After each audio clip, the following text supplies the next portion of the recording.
No problem too big or small. So when you hit the wall, who are you going to call? It's Helen Hall! Here she is! Hello, Helen! Hello. Happy birthday! Thank you so much. It's What Helen's an birthday introduction. today. That was fantastic. Oh, you're fantastic. Before we get into all our movement together, just tell us about your journey. If you don't mind, give us like 3 tempos of your journey to getting here today, you know, in your career, in your life. Well, I was just thinking earlier, Jane Fonda featured. I'm so old that Jane Fonda was my movement guru. And I became the aerobics instructor because my sense of direction was so bad, I kept bumping into people. So I thought, well, I'll just stand at the front and I'll tell everybody to go this way and that way. My sense of direction hasn't got any better. My eldest son is sworn to secrecy because I went to the wrong Premier Inn yesterday. I took the wrong turning, ended up in the wrong place.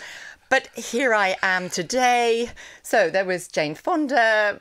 There was a red rag to the bull because somebody said I couldn't do an Ironman, and I'm Yorkshire, so that was that. I did an Ironman, and then I did a few more. When was that? The first one was 2010, I think. Right. Might have been 2009, not sure. And then somebody then said, oh yeah, which one? Austria. Oh, the soft one. Again, There's red no rag need for to that the chat, bull. So then I did the hardest one the next year, just to be sure that nobody could come back at me and tell me that, well, you know, that wasn't really good enough. And what else? Just learning and running since I was allowed to run. Age 13, I was finally allowed to run down the back lane, and I haven't stopped. So when did you start to learn about movement? Probably when I was 13, running down the back lane, because I would be trotting along thinking, oh, that's harder. Oh, that's easier. Oh, I'm going to do the easy way. And then I was training, as in back in the day, I bought a pair of trainers off the market because there was the inaugural Stratford-upon-Avon Marathon coming up. So I thought, well, I'll just do that then. And in those days, you could just rock up on the day and sign up. And I signed, and I came, and I arrived, and they said, "Oh, you're too young." Again, I couldn't run the mile in junior school because I was too young, so I had to walk it. Then I was too young to run the marathon because I was 2 weeks off my 18th birthday, so I had to do the half marathon. And I haven't stopped, and now I'm probably too old, but I'm not stopping. Now, the reason I call you gurus, because gurus, you know, they have this mystical ability to answer questions they've never even heard before, let alone might know the answer to. And you're not dissimilar when it comes to running. So when did you first qualify? What did you qualify as to do with physical movement? An aerobics instructor was my first actual qualification. When was that? Is that 80s or? I'd left the Air Force. I was an air traffic control officer. I felt compelled to help everybody in movement. So you've always had this analytical sort of binary perspective on life. Well, I've had a helpful perspective on life. I've always wondered, well, how could that be easier stroke better? So I knew nothing about football, but I felt compelled to help the squadron football team with their movement. Formal qualifications, I'm not an ist in any way. But you teach us, and I'm thinking, who taught you? Because and all this stuff clearly works. Did you have a mentor, or did you have this? Was it what I'm trying to get to is it God given? You look at the squadron football team, and you go, you see things that the rest of us don't see, almost. I see what I see. And it's. She's talking like a guru, isn't she? I see what I see. And I've had so many teachers. You know, I'm Czech qualified, Paul Czech. He's one of my teachers. Matt Warden led me to him, and he brought Vibram Five Fingers into the country. And so then I was the first barefoot Iron woman in the world suddenly. But that was because that was accidental, because I only had one pair of trainers, and they were these little toe slipper things. And Gary Ward is my teacher. Chris Sridharan is my teacher. All things movement development are my teachers. Dr. Muscadova, Darren Barnes-Heath. oh my goodness, it's like being on the Oscars when you got to remember all the list of names. I just want a sense of how you know all this stuff that clearly works, because I've tried it and it does work. We've got your book here. People tried to buy your book, even with your shoes on yesterday, but it's sold out. I don't know if you're aware of this. It's not on Amazon. It's on my website. It's on your website. Yeah. So what I want to do now, speaking to your website, is, you've done loads of podcasts with our friends. Of course, you've done a couple with Dr. Rangan Chatterjee. I know Rangan's listening now. Good morning, Rangan. Morning, Rangan. Yeah, and he's awesome. You're awesome. And together you're brilliant. So a longer form conversation you will find with Helen on Rangan's podcast, Live Better, Feel More. And, live Feel more. Better, Live Feel More. Better. I always get that wrong. And also he's got every one of those conversations is a YouTube video as well. And you've got tens of thousands of hits together there. I want to use this window as like a 15-minute ad to push people to you on YouTube and Instagram and your book, if that's okay. Thank you. So let's not have a conversation. Let's sort of have a headline. Let's just get the big tentpoles out there of the things that you speak to. First of all, give us the 1, 2, 3, 4, or 5 headlines to do with movement, if you like. Whether the things we get wrong, whether the things we should look for, whether things that are going on and we don't realise them. Whatever you'd like to say to get people closer to you, I want you to get out now on the radio. Well, I think the main thing to be most helpful is for that person to start noticing themselves. Right. Because in movement, there are no absolutes. We don't understand movement. We don't understand our human body yet. So if we think we do, it's very dangerous territory. We have to assume that we don't know quite a lot. So keep it really simple. And nobody cares more about you than you. So you start noticing you, and then great things start to happen. So this is a mirror. Can we look in the mirror? You can look in the mirror and you got to feel. So it's not just the outside information coming in through your 5 senses. Yeah. There's a 6th sense, and it's that awareness of something isn't quite right. What is it? Right. And if you have that sense, you will be right. So you could get somebody to video you. Well, what doesn't look quite right in that video? Mm-hmm. You don't know what you're looking for because you're not looking for anything. And I think looking at video whole. is different to a reflection in the mirror, isn't it? Because you talk a lot about the fact that when we look at ourselves in the mirror, we see what we want to see. We see what we're used to seeing. We see what confirms the story we want to tell us about ourselves. We see what we're looking at. Yeah. So it's hard to see the whole, especially when it's moving, but our eyes are drawn to movement. So if you are moving on video, you might see more. You might notice more. And you might notice that elbow kicks out every time you look at your watch. I've been listening to this morning. I'm thinking, yes, it's not the watch per se. It's the watch in the context of the moving person. Yeah, and the consequences of the watch being And what are they doing? Yeah. Gather the data by all means. I gather all of my data. Yeah. And then you can use it after the event rather than checking. It's about marrying the sense of what you're feeling inside to what the data then tells you. So, for example, wearing a watch with the face on top of your wrist is one thing. But if you put it on the bottom side of your wrist, it's easier to turn over. So there's less of a movement. And if you are already externally rotated in that joint, if you have it on the inside, you're adding to that external rotation.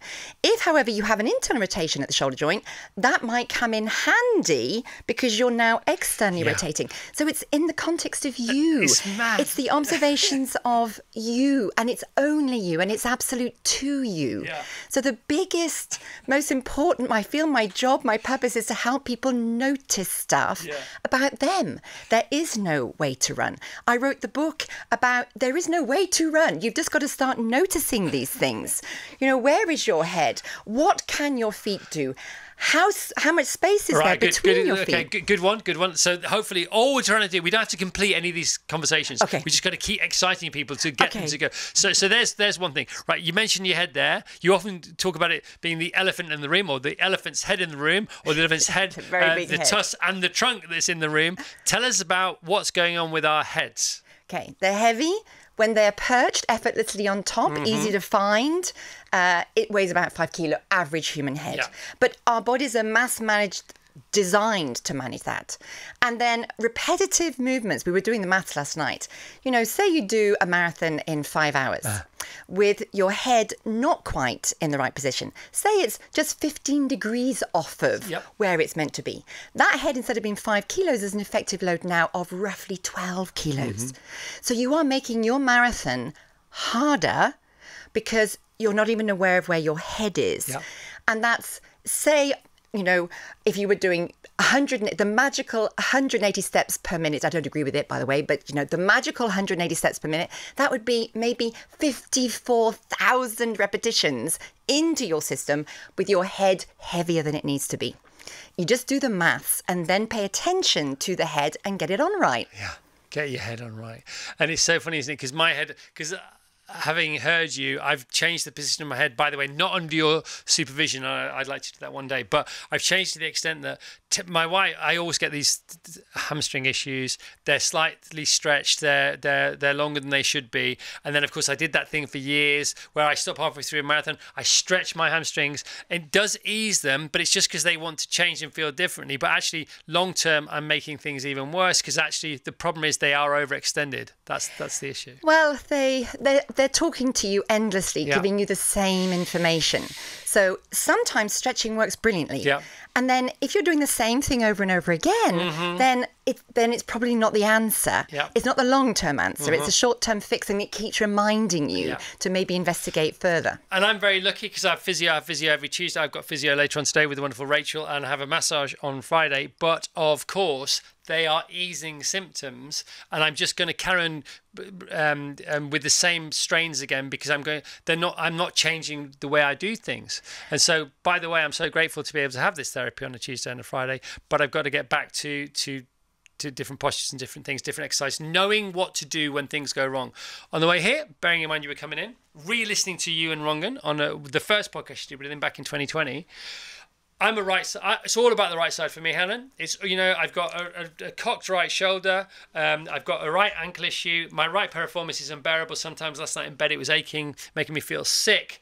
And all this is going on. I'm a right-sided person. On the way in today for the first time, because I was being uber kind of sensitive and aware of my own body, I noticed that my right shoulder blade was sticking in to my car seat so much more, and that I'm even holding myself off from sitting on my daily commute every day for 3 hours, an hour and a half there, an hour and a half back.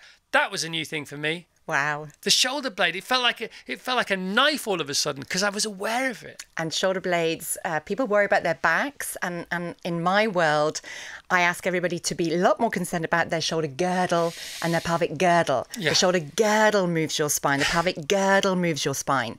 And they meet in the middle. And shoulder blades, they get forgotten because at the back. But the shoulder blade is anatomically connected to your throat. So it's hierarchically so exciting to work with shoulder girdles. It's so much more fruitful than trying to figure out why your back hurts or why your right side hurts when the answer is being given to you whilst you're sitting in your car. Isn't that magical? Oh, I couldn't wait to get out. I couldn't wait to see it because we follow this lovely South African guy online who talks about that figure of 8 between your pelvic girdle and your shoulder girdle, and if you can get it all working together. And he has a backwards rope flip for this, you know, about all this kind of stuff. Give us some other headlines. Come on, let's get people across the line, the Helen Hall line. What else can you tell us? So your feet, you're going to be landing on your feet multiple times. So do they move? Inside your shoes, do they move? I don't mind what you put on your shoes. People think, they apologize to me that they're wearing thick cushioned soles and they feel as if they ought to be minimalist. It's a choice. I choose less because it's more comfortable. I want to feel the ground.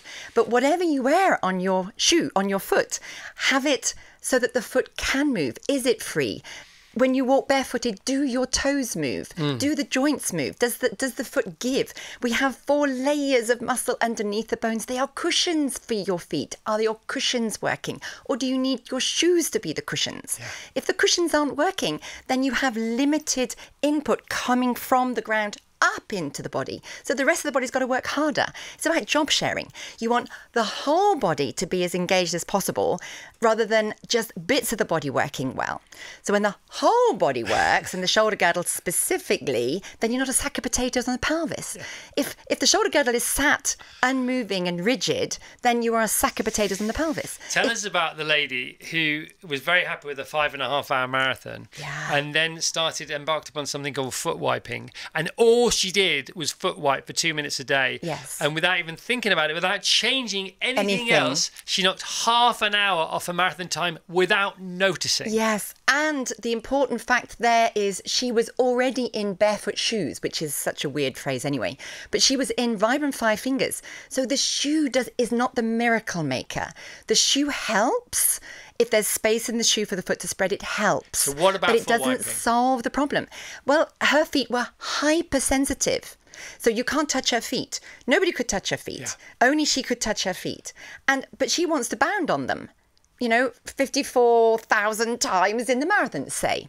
And so feet that are hypersensitive are rigid. So you're not getting any kind of elastic recoil from rigid feet, even in a barefoot shoe. So you have to look at the raw material. Is it free to move as it should? If the head is off axis, your whole system isn't free to move as it should. Yeah. If the feet aren't free to move, you're not getting the recoil all the way up the chain from there. It's all about accessing more what to is make foot it wiping? easier. Tell people who don't know. Oh, it's so easy. I know, but some people have never heard of it. Okay, so just find something scratchy. A doormat will do.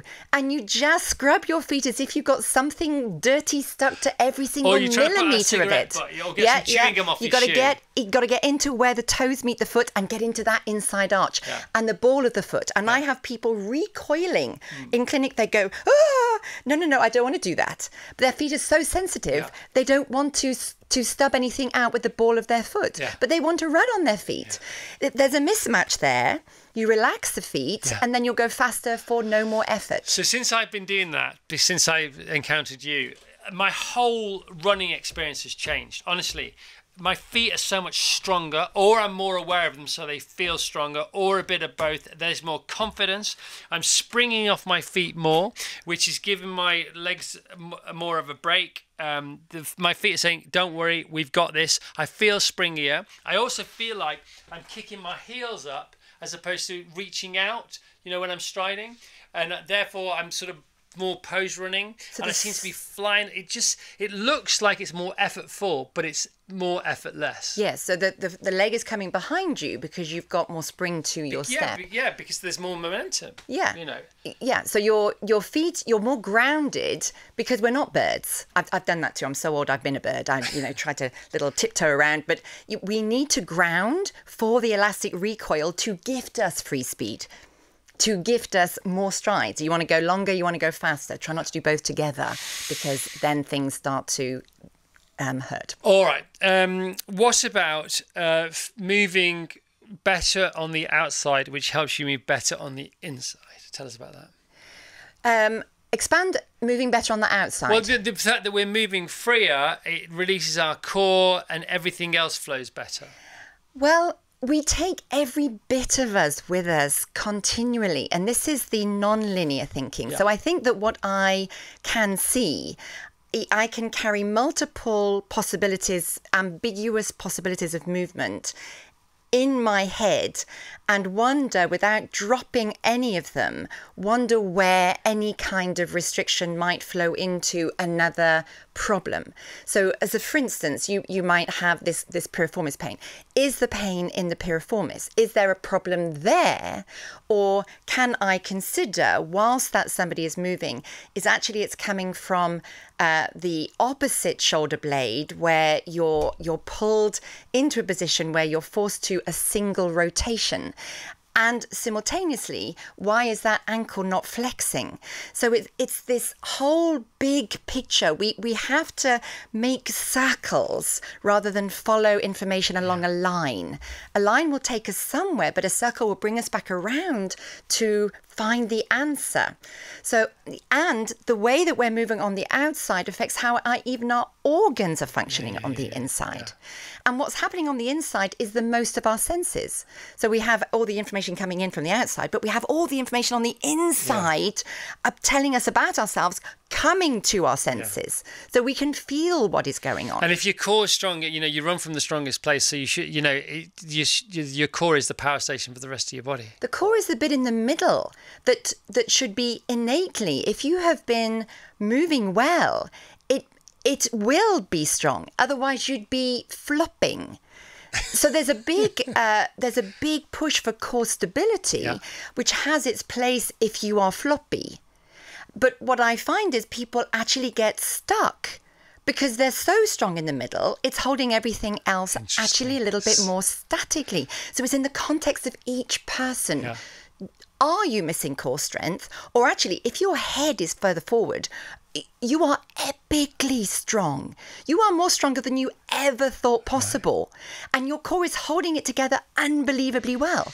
Doing core strength isn't going to solve the problem if your head stays forward. Okay, these are all the questions. These are all the issues. And Helen has literally all the answers. She's got all the videos. She's got her book out. She's got her website. You can do Zoom things. If you're very lucky, you can get to see her. But you're booked up for about 100 years, aren't you? Something like that? Well, I'm busy. But that's why I create the resources so that people don't have to come. And by the way, you don't have to sign up for things and subscribe and pay loads of money. You try and do as much of this as free as you can. I do. I have as much free stuff that makes sense because the attention span on social media is teeny. So I have to blurt it out really quickly, tiny bits. Helen-hall.co.uk. We haven't finished yet, but her name is Helen Hall. What are you on Instagram as? Helen Hall PFM. Okay, at Helen Hall PFM. Once again, Helen tries to do as much of this for free as possible. She doesn't do like 95% of it and for cash, and then by the way, you can have this little 5% for free. You just want to give stuff away. Don't you? I want to share because I see people struggling, and the answers are often so simple. It's just their brains have gone down a certain line of thinking, and that's all they can see. And you get focused on things and you ignore what's in front of you, that what you're looking for is often in front of you. You say that if you can walk, most people can usually run. Things like that. If you can walk, you can run. We were built to run. We were born to run, just not all the time. My twins, they say that phrase so often. Boo and what, they're 5, they're nearly 6, right? So Boo will say, should we go to the park, Walt? And Walt say, yeah, I'll race you. Yeah. When did we stop saying I'll race you? When did we stop? Exactly. We used to say that all the time, didn't we? First of the kitchen, last of the kitchen stinks or whatever. They just race everywhere for first. They just do it for fun. They do it all the time, and that's always in us. It's just that somewhere life tries to take it out of us. Helen, you have a machine. What's your machine called? Who is she? And how many are there in the world? And where did it come from? What does it do? So Doris is fondly known to all as Doris, including the German company who installed her. So when they do work on her, they know her. They schedule her in as Doris. It's like a super treadmill? It is the most advanced motion analysis in the world. Right. Mine was the 3rd installation after Nike and somebody in Germany. And now I think that they've just installed the 10th. Right. And I use Doris to ground my thinking. I gather information. I'm a lifelong learner. I keep learning. I'm in class all weekend learning more. Yeah. And I use the information that I learn with Doris to fine-tune the thought process, to understand better, because we don't understand everything. So we can do amazing things and create a tendon out of a stem cell, but we can't yet make a hair follicle. We can't make a hair cell. I was thinking about this the other day. It is extraordinary what we do know, and it's mad what we don't yet know. Nature does it all for fun all the time. Yeah, even while we're sleeping. It's ridiculous. It's ridiculous. So I use objective data to better understand everything that I learn, to find a way to help better and more efficiently. Well, what an advert you are. So just simply, right? So Rongan, Dr. Rongan Chatterjee, who's listening now. Good morning again, Rongan. Rongan had a bad back for so long, for 10 years. He had a bad back for 10 years. He had to take time off work. And then he met your mate Gary, one of your mentors, Gary. Yes. And Gary said, do this exercise for 5 minutes a day to begin with, and then less than 5 minutes. And within weeks, Rungan's bad back had disappeared then and forever, and he was back at work. What was that particular issue? To do with his ankle, wasn't it, I think? Yeah, so there's the ability to relax the foot into pronation, which is low arch, flatter foot, as opposed to holding a more rigid foot. Yeah. So there was a lack of give. So there's a tension, there's a built-in tension in there that become the norm. Yeah. All right, yeah. and so Rungan... And notice, isn't it? Because it's, it's in your shoe. And Rungan, who's a doctor, thought he had like a chronic, acute, permanent bad back, and he wasn't even an old man. So it wasn't even old man's bad back, because he's still quite a young man, actually, compared to the rest of us. He's very young. You're all young. Right, tell us about... It's on your birthday, you're allowed to say that. And tell us about the footballer who came to see you. So that was actually in lockdown. So nobody was allowed to see anybody. Right. And so it was all done online. We had to get good at that online stuff. Yeah. But he was the first through the door when lockdown was over. And it was extraordinary, the difference between seeing somebody on a flat screen and seeing somebody in real life, because instantly it was like, oh, yeah, that's the problem next. Right. So the initial problem was easy. He had such a forward head. And I heard you tell the story about his wife that had noticed. Yeah. Nobody else had noticed. Not his coaches, not his manager, not his teammates. And I think that if it ain't broken, there's a sense of it ain't broken, don't fix it. But then when things do break, the focus tends to become where the break is. Yeah. And the body will heal itself regardless. And what the body managed prior to the injury, it may not be managed well enough post-injury, because the body can't heal back to where it was because of everything else that's happening around the injury.